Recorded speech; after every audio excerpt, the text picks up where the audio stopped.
right. Rob, Rob Brown here in Memphis, Brendan Martin in Ocala. Lots to cover today. Um, I hadn't had any coffee yet, but I'm wound up. What? No, You're I'm wound up. For Audrey not makes, having coffee, you're really wound up. Audrey makes this mushroom coffee that's really I good have it. for chilling you out. Yeah, it's good stuff. It's basically crack, just so you Yeah, know. it's I just have great. it. It's called Rise or whatever. I got Yeah, some of she that got it mushroom. at TJ Maxx, which Oh, wouldn't that, that's good. yeah, Yeah. I'd love to have them as a sponsor, man. Max and Easton's. Look, a lot to talk about. Coach Ellis Johnson joins us, and we're going to start off, man, talking about the landscape in college football, the SEC, a big part of it. Franz Beard checks in about half past the hour. We'll talk some football and some basketball.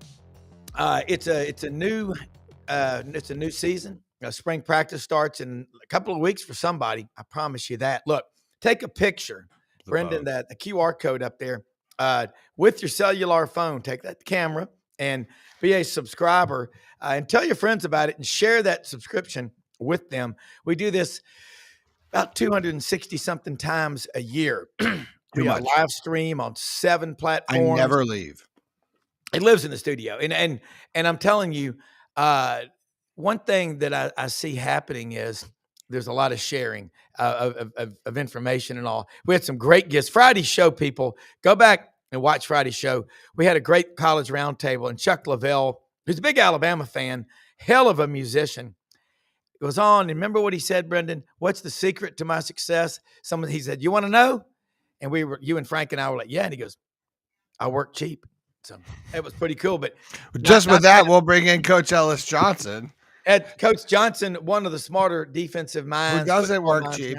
We pay him tons of money to be on this show. I mean, just gobs of money. Just back up the truck to his front door to be on this big buster. How are you, Coach? The kinder people around, a good man, and Coach, movie star. That's right, Coach. I got to ask you, just looking at what I see in the landscape of college right now. Peter Burns, Doug Dean, who's a big part of this show in Birmingham, sent me an email. Peter Burns said, look, before everybody thinks that the SEC has been buried and it's over, and that the Big Ten is the end-all, be-all in college football, they got 2 national champions in the last 35 years, but it's been back-to-back. And the rest of that conference, it is so weighted. The SEC, much more balanced. We've had 6 different teams win the national championship just in the last 26, 27 years. So where we are right now with NIL and the portal, if you're a coach in the SEC and you're looking out at what's happening, what are your 2 or 3 things you say we've got to do to get the SEC or our school, be it Alabama, LSU, Ole Miss, Auburn, whoever, on top? Well, I think in today's world, the way things are going, you just got to get your NIL kitty and build it up, and you have to be able to compete. I don't think this is a changing of the guard, if you will. I don't think it's permanent. I think it's real. And I've said it before, it worries me. I'm 73 years old. When I was late 60s and early 70s, I was a kid, just getting mesmerized by football. And back then, of course, didn't have a lot of TV, but there were about 15 schools that ran the whole place. Yeah. And it's going back that way because I don't care if you're Carolina, Clemson, or even some of the other teams who have had really good teams playing great conferences, et cetera. They don't have the kind of money that the Texas schools have, and they don't have the kind of money that Michigan or Ohio State and those schools have. And if they don't put some kind of guardrails on it, it becomes nothing but buying players. It will become a trend. And this little 2-year spell right now will turn into about 15 years, and SEC even will get maybe 2 or 3 championships in that period of time. I really believe that. And I don't think it's good overall for college football either.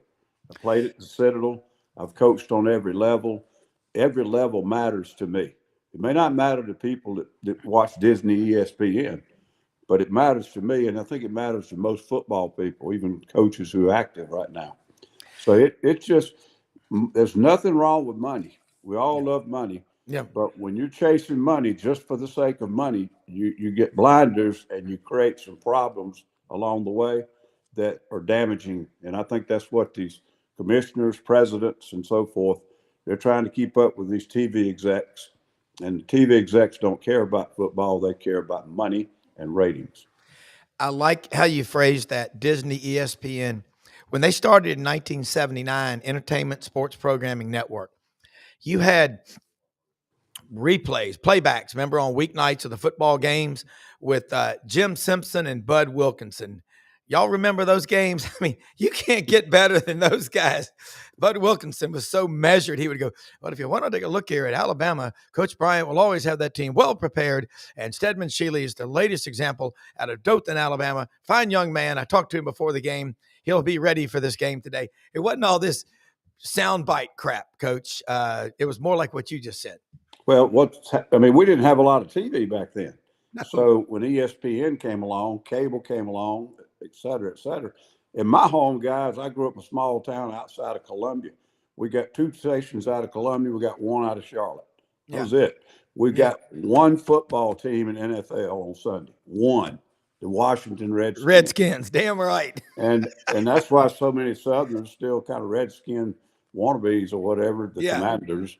But that's all we could get on TV. And so if they were playing anybody but the Baltimore Colts or the Giants, no hell, we didn't watch the game.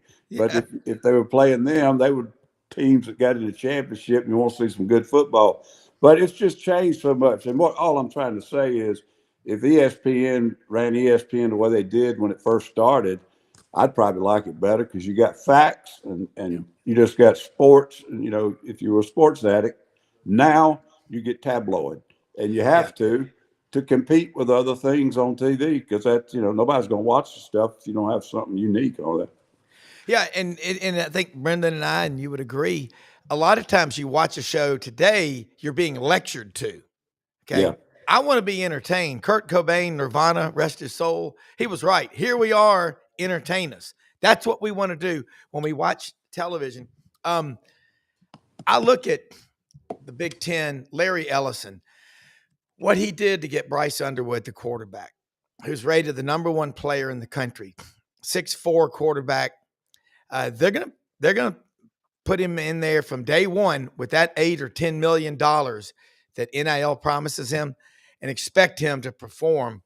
I had conversations, and y'all all have, but I'll never forget Pat Sullivan telling me when I was doing my show in college. He said, "Rob, if they'd have put me out there as a true freshman with all coming from John Carroll High School in Birmingham, and I went on the road to the Swamp, in Florida. I went on to Neyland Stadium or Sanford Stadium and had a bad game. I may have never, you don't know what you're going to do." The money is hastening the pressure. And Coach, development-wise, you were at South Carolina. Did you get to coach Jadeveon Clowney? Yeah, I recruited Jadeveon. Yeah. I was real smart. I signed him, and then I coached him 1 year and left. But I did recruited him out of high school.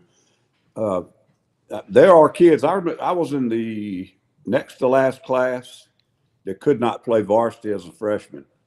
The guy is 2 years younger than me. That's when they started it. And you guys may remember, everybody was talking about, this is nuts. These kids can't do that. Somebody's going to get hurt. Somebody's going to flunk out of school. They can't handle playing as a freshman and all this other stuff. They need that acclimatization year or whatever. And it wasn't 2 years. It didn't take 2 or 3 years. It was the very first year some of them started showing up. And within 5 years, you had freshmen starting everywhere. So we were all wrong about that. And kids like Jadeveon or he could have played in the NFL as a freshman, and he wouldn't have been a great player, but you wouldn't have known he wasn't belonging to be out there. Yeah. He was that physically developed and so forth. But it's just changed in that respect. But Pat's right to a degree. You can't force these kids in too quickly, or you end up, you put him in something he can't handle. And some of them never do recover. That's like these guys that are 3-time, 4-time portal guys. Some of them, have bad experiences early on, or they can't get on the field and they quit and they go somewhere else, and it starts a cycle.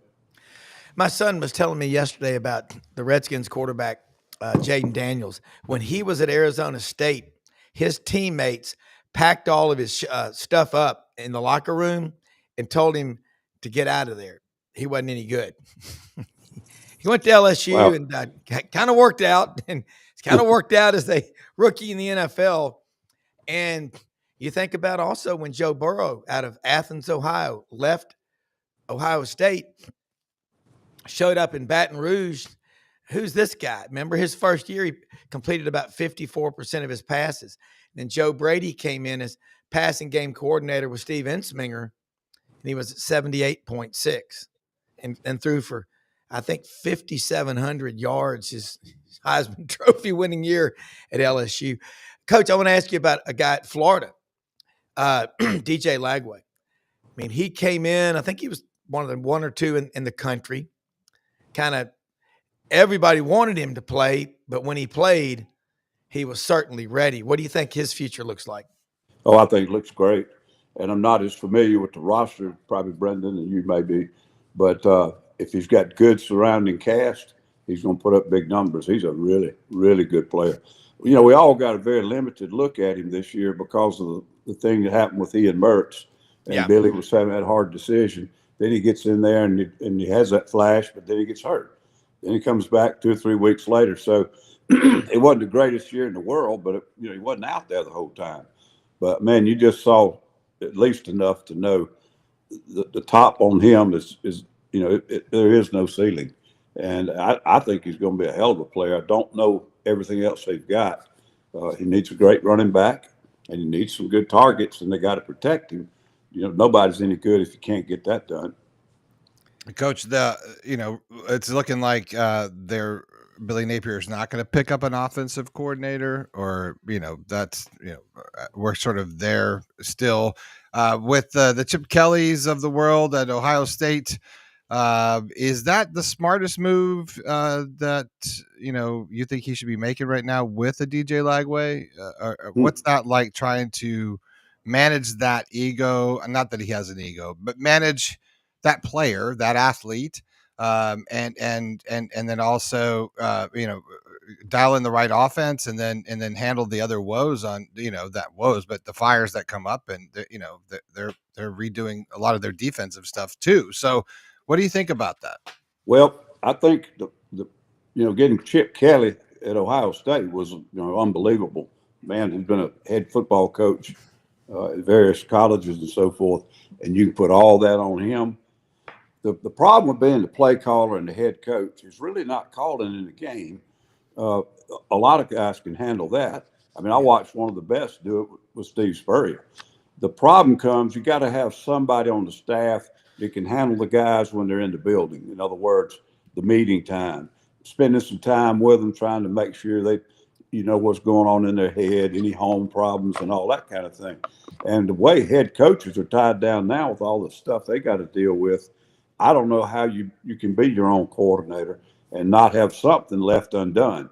Either you're going to put too much time in coaching the kids and having the game plan ready, et cetera, and you're going to have something else in your program that's off the rails, or vice versa. So if you get a good one, I just think they're invaluable. Billy's a great offensive coach, and he had his times along in his career, but I don't know how you do that. I don't know how you do both. And I think it's really almost with the NIL and the portal, I think it's even gotten worse. Well, especially when you have the resources at Florida to go get somebody.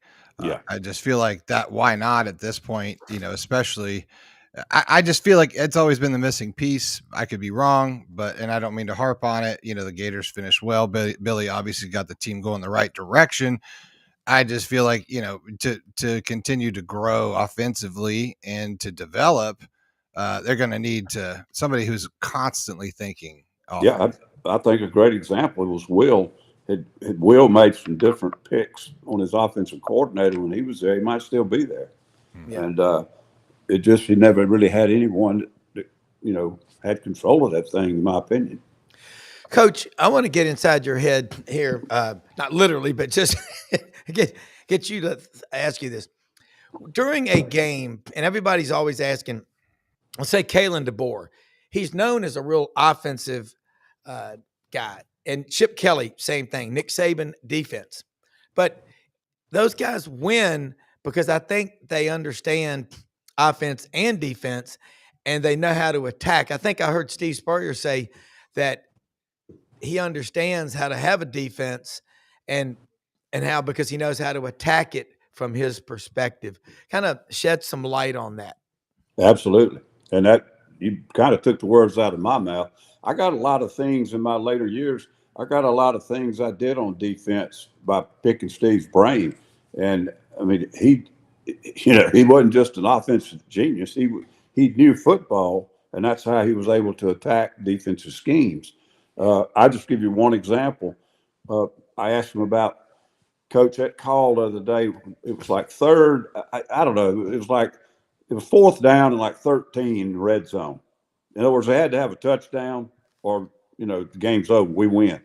And he said, don't rush three and do all that cover stuff, and don't blitz, because you're going to put one guy on one guy somewhere on that field, and they're going to find out who he is. But what he was really telling him is what he would do.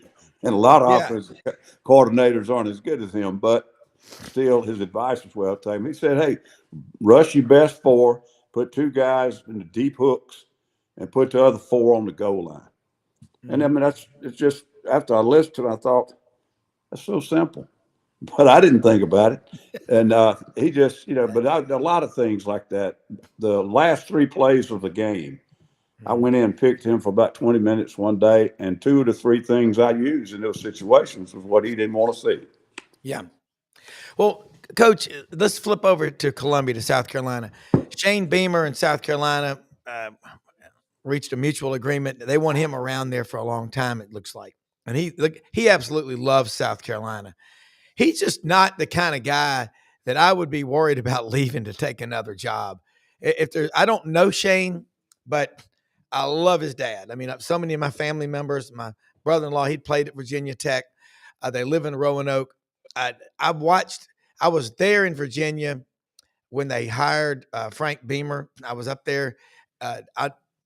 Shane's just like that. I mean, he absolutely loves it. How much fun I bet it would be a lot of fun to be on his staff. But what's the ceiling for South Carolina? Clemson. I mean, they've won 20-something ACC championships and 3 national championships. But there are people in that state, both of them, they pack the stadium every single week. And with a 9-3 record, I would have loved to have seen Clemson or South Carolina in the playoffs as well. Yeah, I hated they didn't get in there at the end. But they had their times early in the year. They were not one of the 12 best teams, but they were playing as good as anybody. But you talk about Clemson and South Carolina. South Carolina wins 9 games, gets no championship, loses their bowl game, finishes number 19 AP. They get coaches getting head coaching jobs and get raises and extensions. Clemson wins 10 games, wins the conference championship, goes to the playoffs, finishes number 14 in the country, and they make staff changes. So it's called that word expectations. And I grew up 20 miles from South Carolina, from Columbia.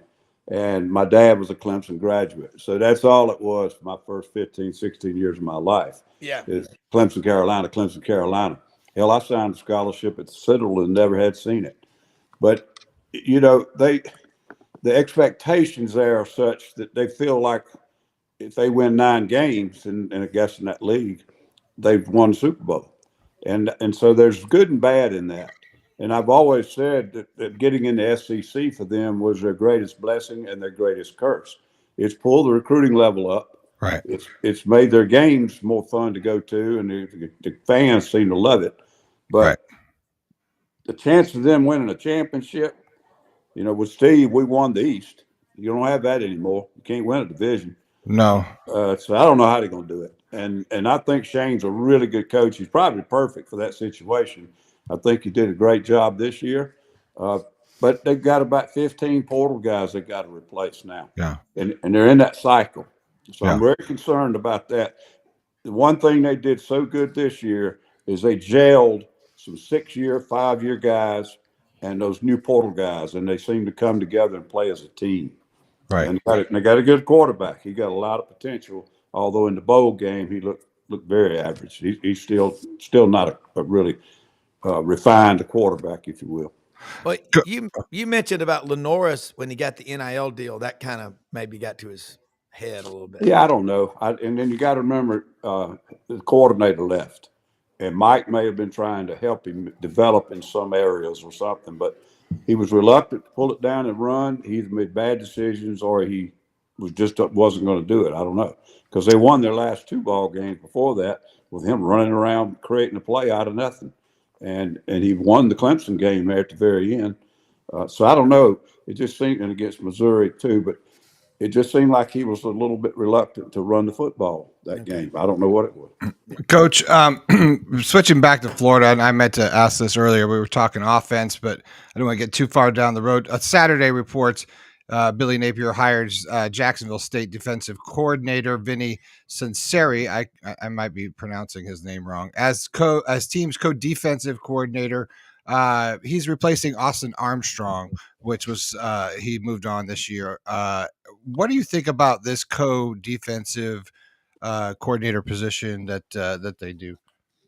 Well, it depends on how it's organized, and sometimes those titles are just used strictly for pay raises, or to entice somebody to come. A lot of times, if you don't have the title, you can't get another job that has the real title. Right. And so there's a lot of that Resume builder. goes on. Yeah. But some people do actually split responsibilities. Now, when you start doing that, I think you got to be very careful that the 2 people involved work together, and you got to be very careful that everybody knows where their territory is, because I don't know, just to me, if you're going to run the thing, you run it. Then somebody's able to be held accountable. Yeah. You're going into a battle and lose 30 soldiers. You don't call 6 people in there and ask them who, the commander's in trouble. Right. I don't like it, but it is sometimes. It's just window dressing. Well, it just seems to be what the structure was before. He's replacing a position with Austin Armstrong. It's not like defense is, although last year they were much better, but before that, reports is that he will focus on, Cincinnati will focus in on the secondary, giving them more. So now, y'all, I don't know if y'all remember Sal Cincinnati. That's Vinny's daddy. He was a longtime coach for Pittsburgh and Alabama and a few places. The last time I saw Vinny, he was playing in the Under Armour game. That's how old I am. Well, Billy is a legacy coach, with his brother and his father also being coaches. So I think it's kind of hiring same sort of people. We'll see. We'll see how that all shakes out for Florida. Again, it's too, like you said, Coach. Sometimes I feel like you wonder who's in charge, right? So. Well, if it's not clearly defined, but I trust.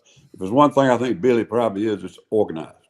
Yeah. So I think I don't know what's going on in their program, but I think he's either got specific duties and he's got it clearly defined, or it's just a pay raise or something. I don't know. A lot of guys also, they like split titles because if you lose one of them, you got the other one sitting there ready to roll. Yeah, and I've seen coaches lately, they're using these analyst positions because they're able to do more now than they used to could. And so they're bringing coaches in and having them over there in the side over there, kind of waiting to step in because you're going to lose this guy sooner or later. He's doing such a good job. I was thinking about that yesterday. You get a coach that's regarded as really good at his position or whatever, they're gone. It seems like that. So it's almost you don't want to highlight them, but it's not fair to them because if they don't want to be a head coach, you really don't want them on your staff. They've got to have high aspirations. But I see someone's asking, why doesn't Florida ever get ex-head coaches to be our coordinators like Alabama, Ohio State, Georgia? Well, in the case of Georgia, you're talking about Mike Bobo, who'd been at Colorado State. Ohio State, you're talking about Chip Kelly, and then Alabama to be our coordinators. Alabama, you've had Bill O'Brien, who was the Well, head coach yeah. at Penn State. Nick's But, had but he quite a few. saved Penn State football. $6.2 million you're Yeah. paying Chip Kelly. I mean, that's a lot of money. But to that's pay. not per year. No. That's Yeah. his whole deal. Yeah, Like a yeah. 3 Oh, 2 yeah. I think it's a 2-year deal, but a 3-year deal. Yeah. So, but regardless, that's a lot of money. Oh, of course. So like I think, I mean, catch me if I'm wrong, but a lot of times coaches from Florida go into the pros. You don't do a lateral move oftentimes to go just to go to Georgia from Florida. Like if you're unless you're taking a bigger like a defensive coordinator, offensive coordinator, or head coaching position or whatever. I think a lot of guys we see a lot of coaches jump to the pros or jump to other things. So I don't know. One of the more unusual hires I've seen was just yesterday or day before, and the defensive coordinator left Ohio State to go to Penn State. And I don't know. I thought, is there a connection there or something? And that's a jump ball. Jim Knowles, yeah. And I don't know. They just maybe he's had a connection with somebody over there, and they wants to work together again, or it's maybe some family. The hire at Clemson, Tom Allen, everybody couldn't figure out the connection on that. Well, it was Matt Luke, who's offensive line coach, who worked with Tom at Ole Miss, and he probably connected Dabo. But one of the reasons he moved, he's got 2 children, and both of them live in the Carolinas. So you may be able to come spend the last several years of your career within driving distance to your grandkids and stuff like that. That people like us, sports people, don't ever. They don't think about that, but it's a family decision. Well, it says here, Jim Knowles, he did indeed leave the Buckeyes on the same role to take the same role at Penn State. He said, according to multiple sources, Knowles has finalized a 3-year deal with Penn State, will become the highest paid defensive coordinator in college football. Well, that was probably be a big reason. That might be. Yeah, $3.1 million per season. Ka-ching. This move was confirmed on January 26th, just after Ohio State celebrated his national championship. But if Ohio State can't match it, then I would be shocked. Hey man, yeah, they're he 20 wanted to go. Yeah, they got to come up with another 20 mil. I guess it was a surprise to many. He says reason for departure. We know why. He's getting paid. Yeah. Impact, blah, blah, blah. Yeah. I mean, hey, welcome to the Wild Wild West, right? I mean, Yep. Yeah. I mean, look, the players are going to start getting Payers. paid. I like that. The payers are going to start getting paid. Well, that's kind of true too. But the players getting paid, it's just going to elevate everyone's salary, right? Everyone's going to start making more and more and more and more and more. So I don't know. It probably will, but it was already in that one up. Everybody gets the next biggest contract. Well, but I think also. I think you're going to see teams a little less trigger happy to pull the trigger. It's like Shane's contract. I mean, it's a really good season, but he hadn't come close to what Spurrier did, and he's just right on track what Muschamp did. And so, hadn't won double digits in any single season. I could see an extension and a raise, but for Carolina, that's a situation they want to continue. And I think they probably made the right decision because I think he's a great fit for them. Yeah, it is. Let me say something, Brendan, about one of our sponsors, Winter Timber Outdoors in Athens, Alabama, open every day of the week. All right. There's always something in season. Right now, where duck season is in the final stages. It ends Friday, sadly. Deer season in Mississippi, I think, goes to the 31st. Throughout the South, there's something, which quail hunting, going to a preserve, and, you're talking dove hunting, big game hunting out west, big game hunting in the South. They are a Sitka dealer. They have everything Sitka makes, Dixie decoys. They have all the gear that you will need in your outdoor passions. And they got a staff full of people that know how to find the right fit for you. Winter Timber, they're going to grow in the footprint that is the Southeastern Conference. And they broke ground on a store in mid-November in Auburn. They're going to be looking in Athens, Fayetteville. They're going to be looking in Florida, possibly Memphis metro area. So they will be there. Winter Timber, they're owned by Kenny Winter, COO Dylan Monroe. His guy is the brain trust there. They are wonderful people to work with. Over 2,000 shotguns, rifles, and handguns in the store. Check them out. Winter Timber Outdoors, open every day of the week. Franz, we were just talking with Coach Ellis Johnson about what's going on in coaching. I think because of the House settlement, and we're supposed to get some finality one way or another on this in April, if it's going to be the law of the land. And I'm certain, as certain as I can be, there will be appeals, whatever happens. But I think schools, and you already saw it this year, there were no coaches that were replaced in the 16 teams of the SEC. I think you're just going to see more reshuffling of the staff. So rather than fire the head coach and have to pay all of his buyout and his assistants, and then the new coach is coming in, you might go do like what Ohio State did, reach out to Chip Kelly, or in the case of other schools that have done it, you go get a big-time coordinator and bring him in. Ryan Day already had a relationship with Chip Kelly. That's, I think, where we're going to see more of in the future. Franz, agree or disagree? Somewhat, I agree. You got school. It all depends on what the school can afford. I mean, at Ohio State, they can afford to fire Ryan Day. They can afford to hire anybody they want to. Now you get down to the level, let's just say Iowa State, which doesn't have a tremendous amount of money, which is in the Big 12, which doesn't get a lot of money from its media deals.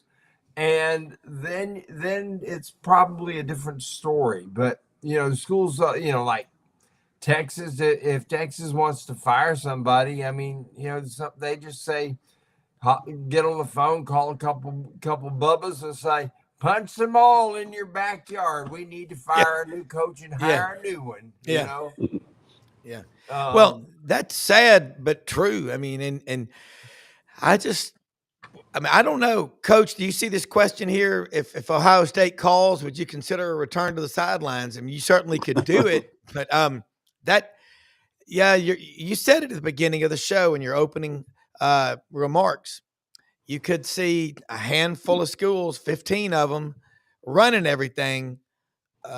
That's where we got to be careful, because you got to have a lot of eyeballs to make the TV contracts, and all this money happen. If you don't have people watching because they've lost interest, it's just the NFL last night. How many people texted me and said, if you've ever doubted the NFL is rigged, you watch the Chiefs and the Bills, and it's like they pick a team and they make sure they have everything happen for them. But I mean, that's kind of crazy, but it does make you wonder, Coach. Well, the thing I'm concerned about, and I think it's already here, it may not be to the extent that it was back in, like I keep saying, the late 60s, early 70s. But, the college football fan is a different bird than the NFL football fan. Yeah. What they found out, and I still think there's too much criticism of the playoff. I don't like the playoff period. But if you're going to have one, I don't think they've been poorly thought of and organized and so forth. They tweak this and tweak that, it'll get better.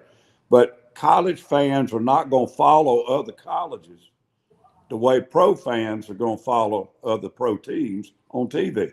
So in other words, you can have 15, 16 playoffs in the NFL, and their ratings are going to be better because Eagles fans will tune in and watch other games of people they might have to play.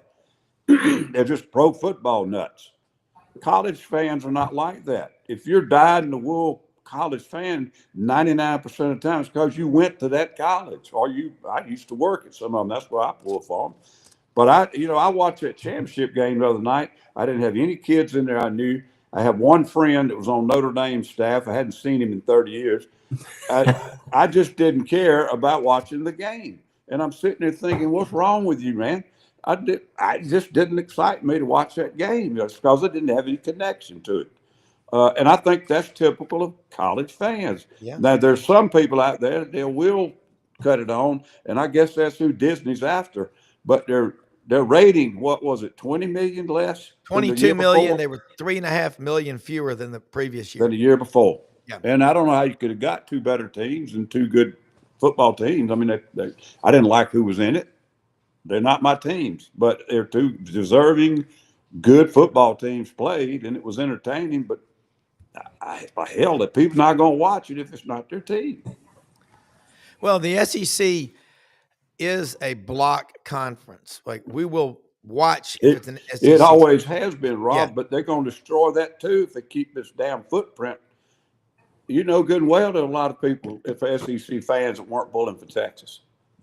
They'll grow into it, I guess. I don't know. Yeah, But I agree the with bigger these that. conferences get, the less conference loyalty you're going to have. That is I the believe. truest. That is the truest thing I've heard all morning, and I've heard a lot of true statements. But that's right. The Arkansas people would not, you know what, on Texas if they were on fire right next to them. Okay, I'm just telling you, they hate them, and I'm like, it's just the way it is. But I mean, there's less than 3 million people in Arkansas, but they've got fans all over the place, like these schools do. But Franz, coach is on to something. I was watching the Redskins and the Eagles yesterday. Damn, you know, there were a lot of fights in that game. I mean, they were. It was some. By the way, AJ Brown, my God, he's great. What a player, and he reads on the sidelines. Franz, is he Rodan? Well, here's the thing about it. You know, Coach was talking about this, and loyalty. You know, pro football. It's like this. You have a player. You rent a player for a year, and he's gone. And I agree. And even though the college game is getting that way, it's still your school. You have you know, what's the old term? You got a dog in that fight, you know? Yep. Gosh, I hate that because I hate Georgia. My gosh. But I mean, there's the perfect example. You know, I was there in 1968 at the old Gator Bowl, freezing my absolute ass off. It's miserable. It's raining, and Vince Dooley calls timeout. So his center, who tells him on the sideline, "Coach, could I go in and kick a field goal? I ain't never done that." And Dooley calls timeout with like 40 seconds to go, and lets the kid kick, and he makes it, and it's 51-0. And ever since then, I mean, I believe that, you know, General Sherman's biggest mistake was he didn't detour 40 miles over, burn down Athens, salt the earth so nothing would grow there for 100 years. That was his mistake. But in college football, and particularly in the South, we have good old-fashioned, good, clean hatred going, you know? Everybody's got a team they hate. And this is what Coach was talking about, how the expansion of the conferences is killing off stuff, because Texas Baylor doesn't no more. Texas TCU, no more. Texas Tech, no more. SMU goes down to the ACC. Who in the hell in the ACC really gives a fat rat's ass about SMU?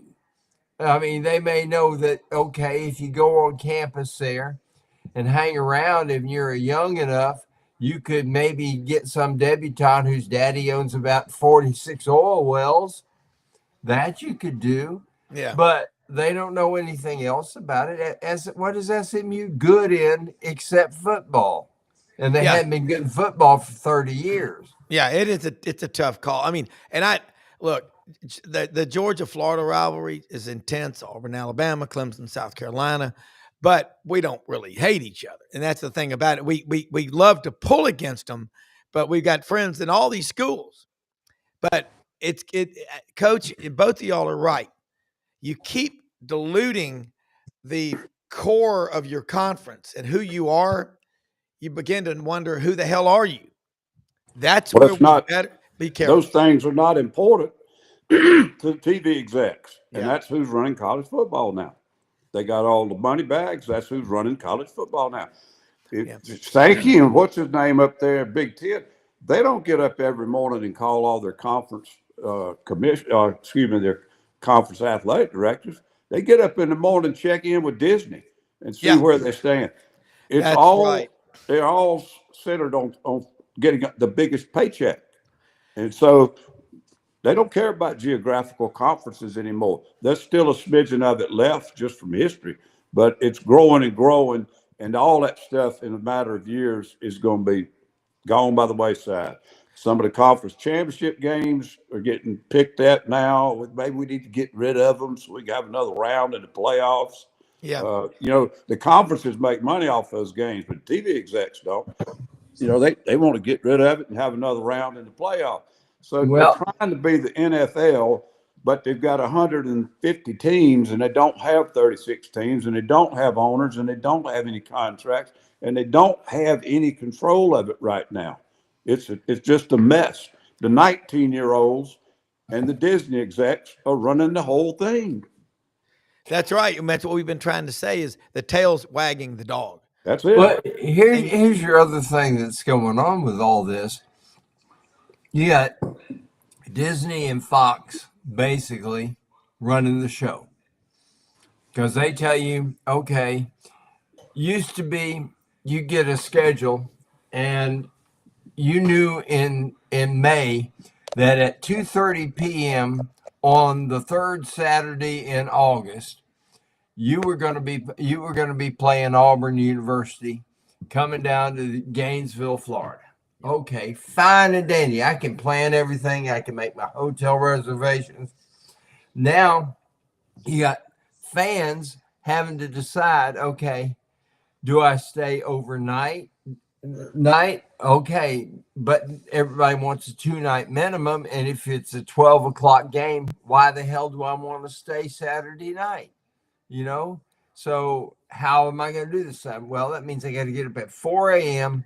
and drive 200 miles to get to the ball game, have a little bit of a tailgate, and right afterward, I'm going to have to drive 200 miles back home because they can't make a hotel reservation because they don't know what time the game's going to be. It might be they may end up being the 8 o'clock ball game on SEC Network or something like that. Mm-hmm. It's all screwed up. It's all screwed up. And you've got, basically ESPN owns college football right now. And my question is this: what happens when Disney sloughs off ESPN and sells it? Which is going to happen because ESPN's bleeding subscriptions like crazy. They're a non-profitable division of Disney, which has its own issues. Florida, I'm telling you right now, Florida's looking at some of the stuff Disney does and saying, no way. Yeah. And so what happens then? This is a big question. I don't know. We're trying to make an NFL model and using it, and yet nobody's really in charge. Yeah, and Franz is nailing it, and so are you, Coach, and Brendan hinted on it as well. Where we are, I think X or somebody, maybe Apple, is going to buy ESPN. I think that's going to happen sooner than we think, because we're getting away from sports. We don't like being lectured to by a bunch of people that are screaming at us on TV. And y'all are right. What makes the Southeastern Conference what it is it's Southern. Right now, that footprint is Southern. Okay. We do things the way we do them, but there's not a stronger block in America than the South. But that's interesting what Coach said, why he didn't have any interest in watching the championship game. And then I think Kirk Herbstreit came out and made a comment, didn't he, that we don't have these small market SEC teams. We've got two big Midwestern TV markets, Notre Dame and Ohio State, and really Notre Dame's national. They thought, we've got it made. But I really do believe that the SEC, the majority of the people will pull for the league. You do not see around the country at the end of the game, the crowd in a championship game chanting Big Ten, or ACC, because they're not there. But you just don't. But you do it with the SEC. We are so proud of what this league has done, because 100 years ago when Alabama went to that Rose Bowl, Coach, it's in their fight song. You know, the train ride back. ESPN or SEC Network has missed the boat if they have not done it yet. And they had to do the documentary about Alabama's train trip out to that Rose Bowl. They were the 5th choice. Nobody else wanted to go to play that Washington team. And, Coach, you've coached at Alabama on 2 4-year stints, I believe. You know how much football matters there. And what you better watch out for, you know, I hate Alabama. I hate Georgia. I hate Florida or Auburn or LSU or Arkansas. Well, who do you want to replace that school that you, quote, hate? Ohio State, Michigan, Penn State?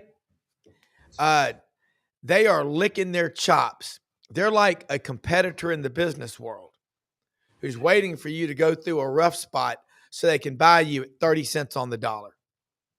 SEC better circle its wagons and fight back. And I've met Greg Sankey a few times. I don't know him, but damn it, Coach, the wisdom, you know, there's a saying, again, I've been 19 and I've been 73. You've only been 19. That wisdom that comes from, as my dad always says it, you know, age and wisdom will most often overcome youth and treachery and stupidity. It just does, because you can't get that far in life unless you're pretty smart. Well, I'm thinking that's what I've been kind of talking about when I talk about the late 60s, early 70s. See, and I was in that age back then. And like Alabama would come on the Sugar Bowl, maybe playing against Nebraska or somebody, maybe the Orange Bowl, and all my older brothers, my dad, and everybody, all pulling for Alabama, and I'm thinking, what, you know? And so in my mind, in my little 3rd grade mind, I'm thinking Alabama must be the powerhouse here. So I'm pulling for Nebraska. I ain't pulling for them, and I didn't understand until I got a little older that the reason Southern football fans back at that time. I mean, we were dyed-in-the-wool Clemson family. Yeah. But the reason they all pulled for Alabama when they played in the national game is they were the only hope we had. Yeah. So, and it was an extension, really, of the Old South and the Reconstruction and everything. And it's so cultural, but most people don't understand it. But I saw it because I was my age. I watched it right up close and personal, and I understand it now. But then all of a sudden, TV and everything spreads the wealth, and you got the Clemsons of the world beating Alabama in a national championship and all that. Well, I think that's good for football. Don't think for a minute that the old Rose Bowl group isn't trying to run things again, and they're finding a different way to do it, and they can do it by just out buying the players. And so, as long as they can pay players legally, they're going to down try to outbuy you just like they did back then. Well, here's Coach. You hit something on the nail on the head, and I'll throw in 2 things. First off, people up north and out west and wherever else don't understand that football was all we had. Yep. You know, it really was.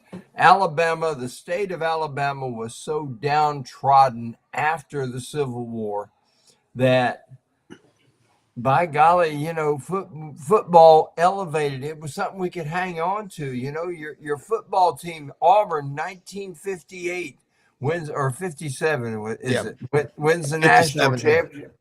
And I met Auburn fans, you know, for years and years and years, and they always point back, boy, you don't know what that did for half of our state, that Auburn could win a national championship. I've been over to Citadel back when you had Gene Bazemore and Andrew Johnson playing. They were Savannah boys. And I was writing for I was the assistant sports editor for the News Press in Savannah. And people don't realize Johnson Haygood Stadium may only seat 22,000 people. But by golly, when Citadel's good and the cadets come marching in and everything like that, there's tradition there. And people, it may sound stupid and it may sound racist, but people in Charleston are proud that the Citadel fired the cannons that started the Civil War. They're proud of that, Yeah. I mean, Franz, you're nailing it. And it's true. The South, football is so important. It's part of our fabric. It's our culture. And again, look at all of us. My wife is a Vol for life. Mallory, remarried. She's an Alabama grad. Then I've got 3 Auburn kids. And then you've got, good God, how many Ole Miss friends. And I got so many Alabama friends. It's crazy. But we want to beat each other, but it's the fact that we're all in the South. And that makes it a big, big deal. Let me say something real quick about another one of our sponsors, LandersFordMemphis.com. They are open right now, 7 a.m., 7 p.m., Monday through Saturday. And I went out there Friday just to talk to Brad Bellamy, the general manager, just to see the shop. They got 80 plus employees out there.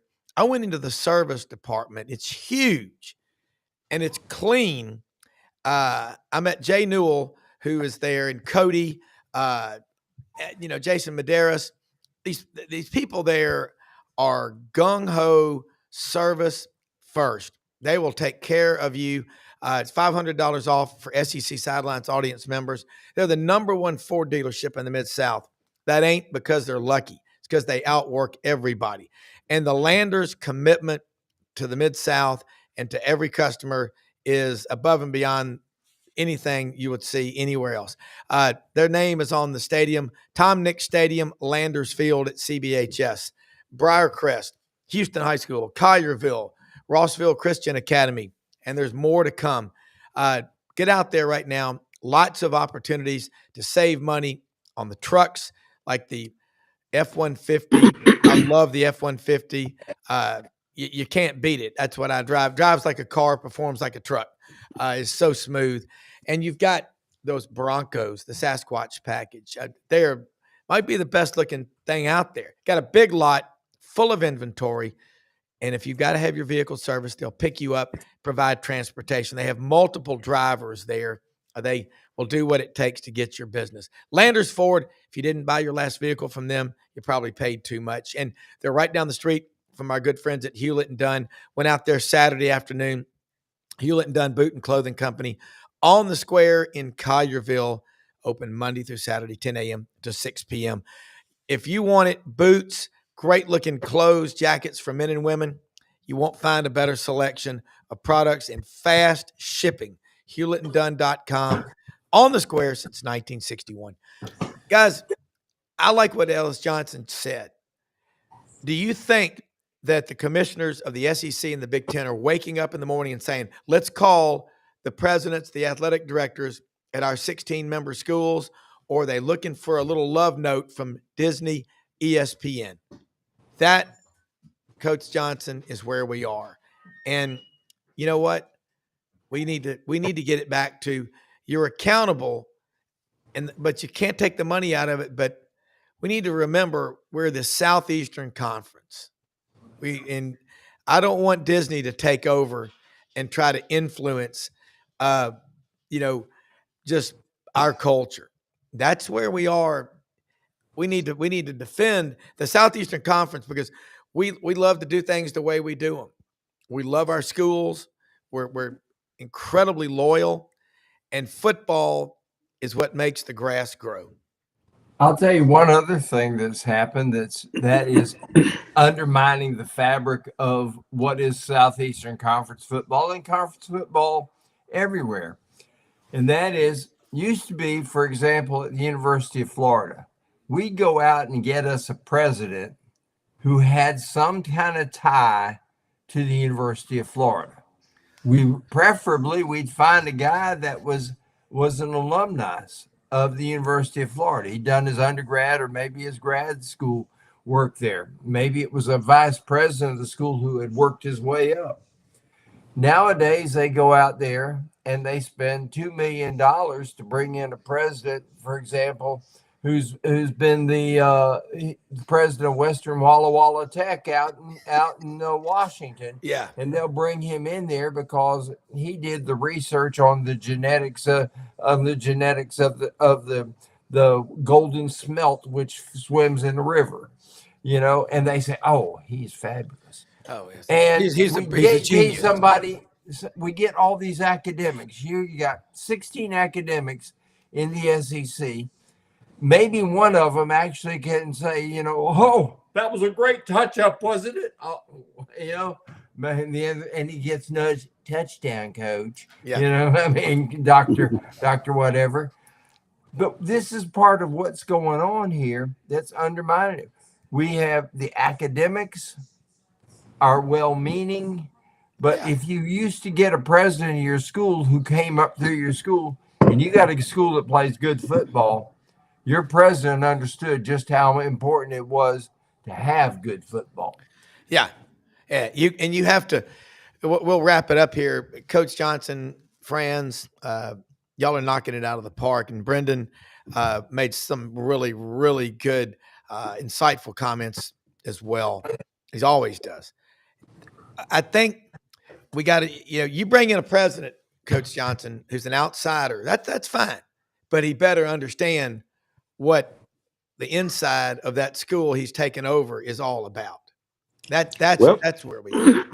Don't blame the president, blame the board that hired him. Yes, correct. He didn't hire himself. But I totally agree with Franz. You get bad people, find out who brought them in there. Yeah. Hey, don't hate the player, hate the game, coach, right? Yeah.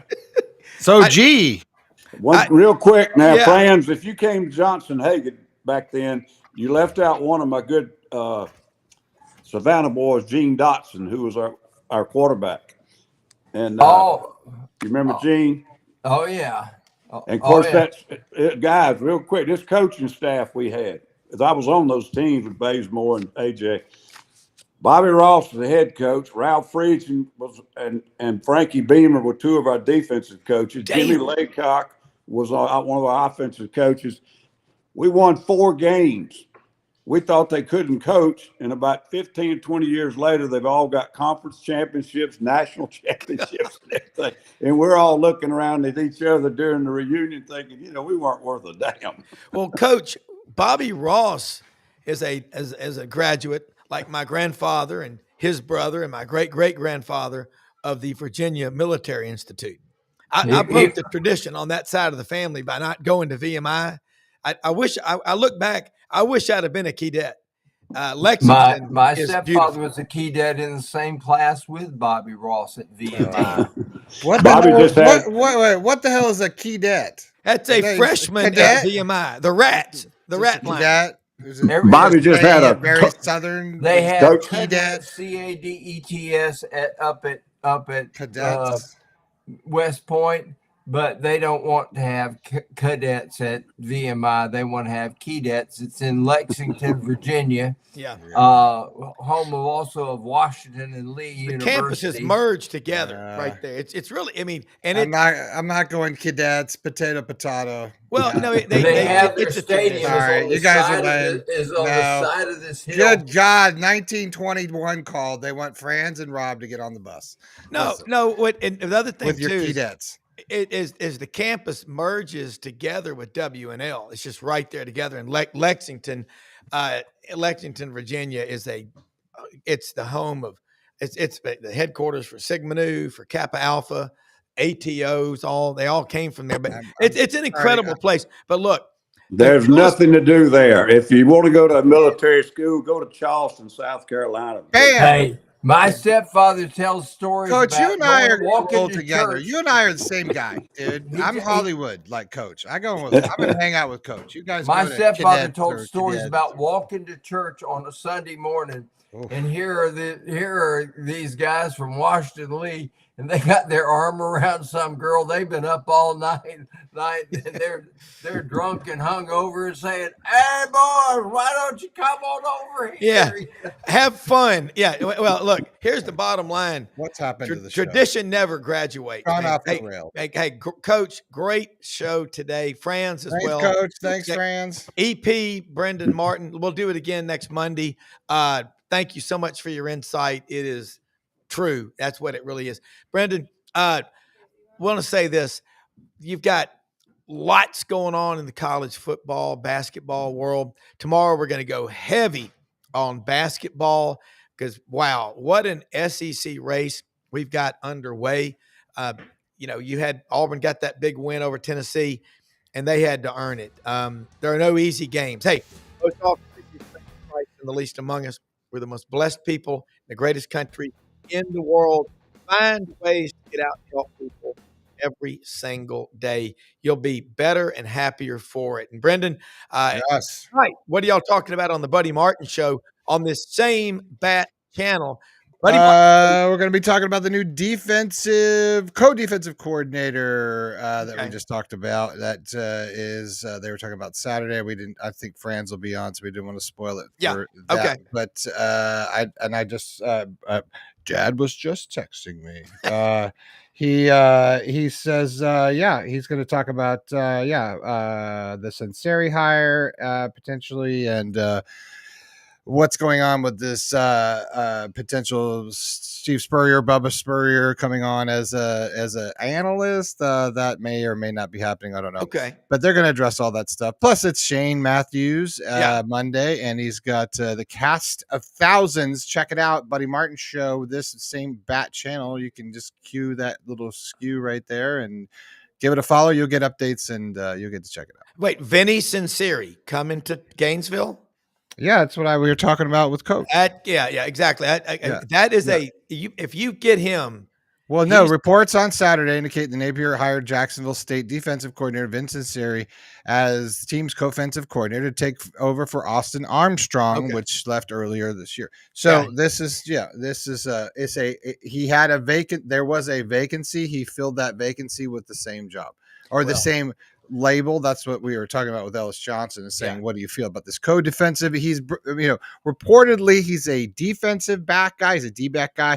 So he's going to come in and focus on the Florida's secondary. And, you heard Ellis Johnson say that can be really good. And it can be very problematic if the two co-defensive coordinators don't get along or so clearly, this is in step with where Billy has been going in the past. So I think this is his structure. So I'll say this about Vinny Sinceri. My Alabama friends that really are inside that program and know it well will give that guy as high a marks as it gets for recruiting, for coaching.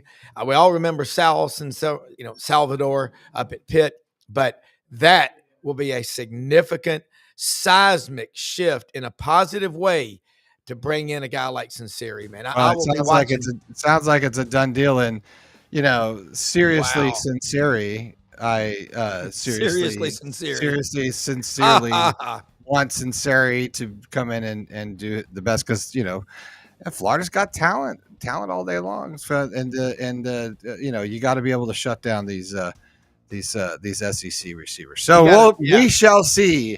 As a very good friend of mine, I don't want to spoil the notation, but as the bar stool turns, we will find out more tomorrow. Yeah, it will be big.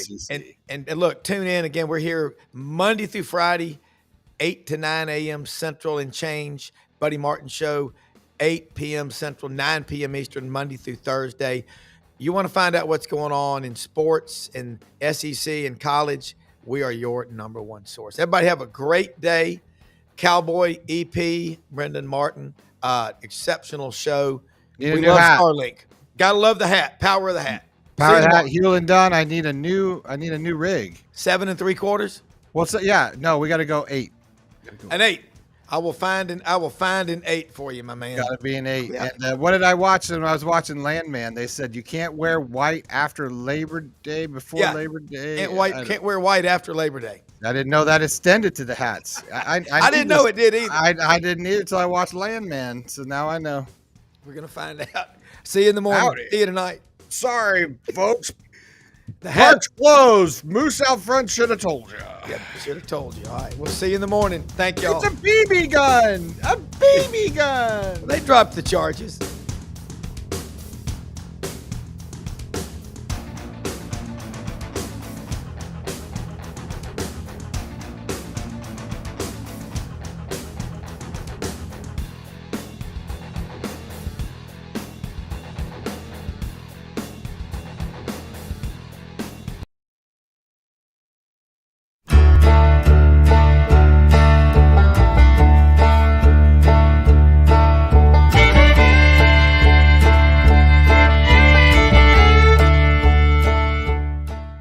In a perfect world, you'd set a health goal and results would happen overnight. In this world, the real world, it takes time, dedication, and the right support to achieve your best self. The Vitamin Shopp's health enthusiasts are here to make sure you're not wasting a single moment on the wrong supplements. From the highest quality sports nutrition and superfoods to the most sought after trends, you'll find a huge variety of science-backed solutions for every goal. And the people to help guide you along the path to greatness. Unbelievably, every 2 minutes in our communities, a child is either bought or sold for sex. I am Ari Dickey, board member for the Nashville Anti-Human Trafficking Coalition. Join me and millions of others in our fight against human trafficking and for its victims by helping to educate the most vulnerable among us, our middle and high school students. Go to nhtcoalition.org, become a partner, and help keep our families safe, because none of God's children are for sale.